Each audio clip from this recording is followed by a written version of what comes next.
Alright guys, back here at the off-grid tiny house. It is a beautiful day out finally. Let me get the temperature for you. Above 40, and the humidity is getting back to a normal level, so 75-76%. I don't have my coat on, and I have the windows open. So if that tells you anything, I got some work done today. It's pretty sloppy and muddy outside, but I got this done. First I'll show you the, if you remember in a couple of my last videos, I showed off my foam board pile. Well, as you can see, 2 pieces and 1 more piece over here, and that's all that I have left from building the battery box and insulating it. Oh, before I get to the battery box, I'll show you this. I picked this up from that electrical store to use my credit up. It's an HD TV antenna. It is, let's see, 100-mile range. Where does it say that on the box?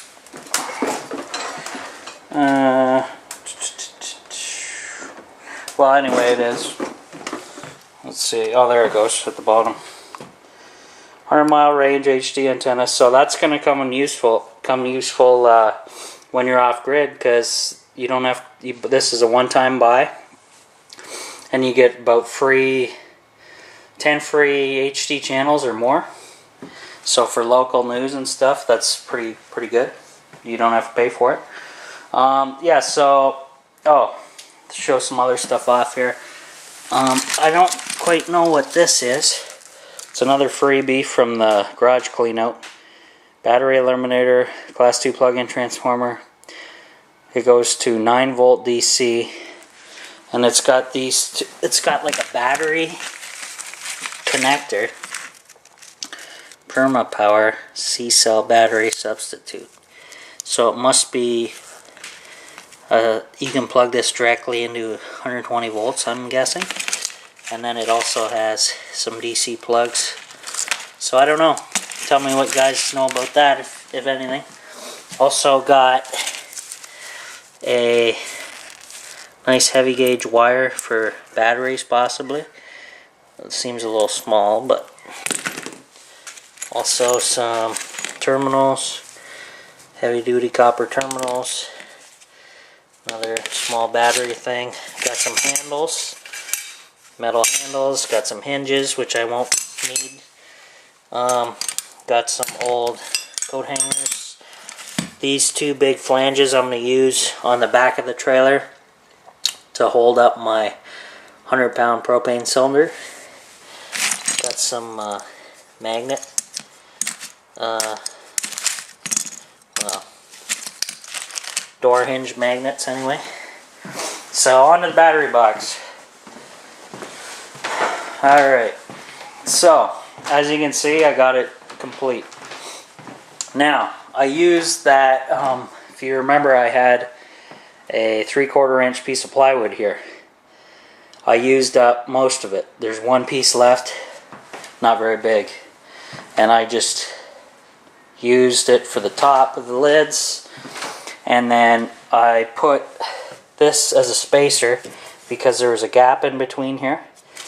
So now, to show you, it's not airtight yet. I need to get weather stripping gasket and put it all the way around the box and on the lid as well, and in behind the back here. This side's a little tighter, I think.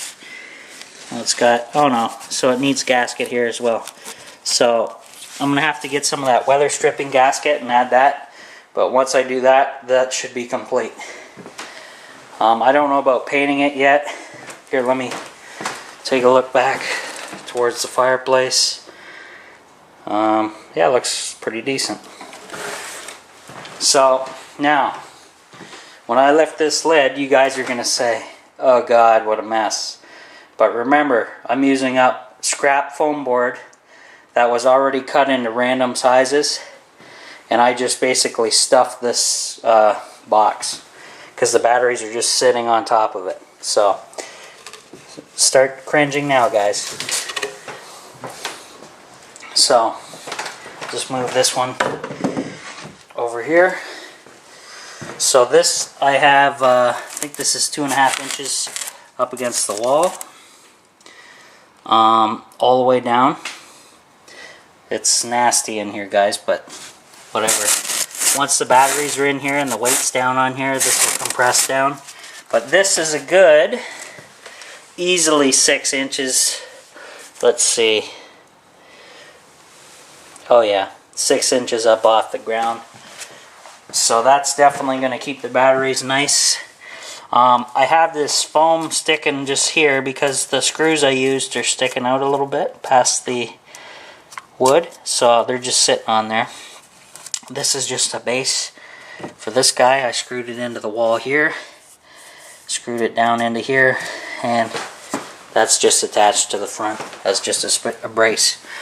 So the batteries will sit down in here, guys, nice and cozy and comfy. The front will not be insulated because of this guy right here, my heat source. So I want to get a nice, it'll keep the batteries nice and cozy in there in the winter time. So that's the main thing.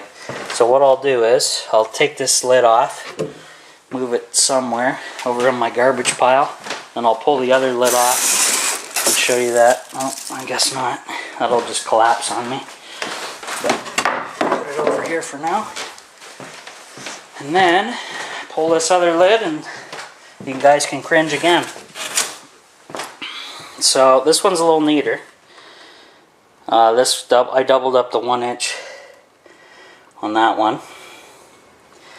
And as you can see, I took basically all my scrap, stuffed it in there, and it'll be just perfectly fine, I'm sure. And a nice height. There's the vent, or where the PC fan's going to go, and it has access to the entire box. It goes right under the wood and all the way down. So I don't think we're going to have issues, guys. I think it's going to be good. Now the batteries I'm getting anyway are supposedly maintenance free, so I'd never have to worry about adding water or whatever, distilled water. So that's a good thing. Less maintenance, the better. But still, I want to be careful in case they do off gas. This is the whole reason for building a battery box. And keeping them nice and cozy too. So I think it turned out pretty well. Using all my leftover building materials. I didn't buy a single thing. This was already here. I already paid for it. So that's a good thing. Use up what I can. Now I still got to get gasket material for all the way around, just to airtight seal this. I also had to make a little cut there because I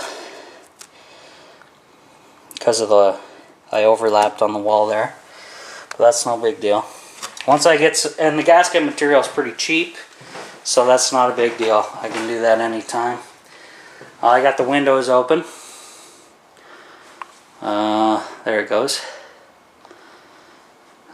I'm really happy with I said this many times, but where I got the windows positioned, it's like perfect air circulation in here. Couldn't ask for anything better. But yeah, so I got that antenna on my credit. Not sure how much that was. It was a couple $100, I think. It's going to be worth it though, because I never have to pay for channels again. So that's good. And that way I can run my TV off the grid and just have a 20 watt, or actually my TV's about 30 watts. 30 watts of power running a TV, and then I get all the local news and so on, and I don't have to run anything else. So that's pretty decent, guys. Think about that when you're going off the grid. This turned out okay. It's still level. I did glue it here to help keep that level, and I put a board there. It's still ugly, but it's functioning. So I'm not too worried about it because you can't really see it. I don't plan on spending a whole lot of time in the bathroom. From back here, well, I guess you can still see it from back here.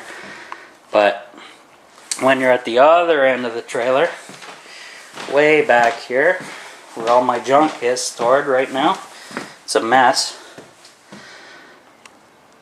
You can see it, but it's kind of semi-hidden behind the battery box, so that's not bad. I think it's coming along pretty well. Oh, I wanted to thank my new subscribers. I'm getting up there in numbers, which is okay. Appreciate that. But that's it for now, guys. I will go get some lunch, and that's it for today.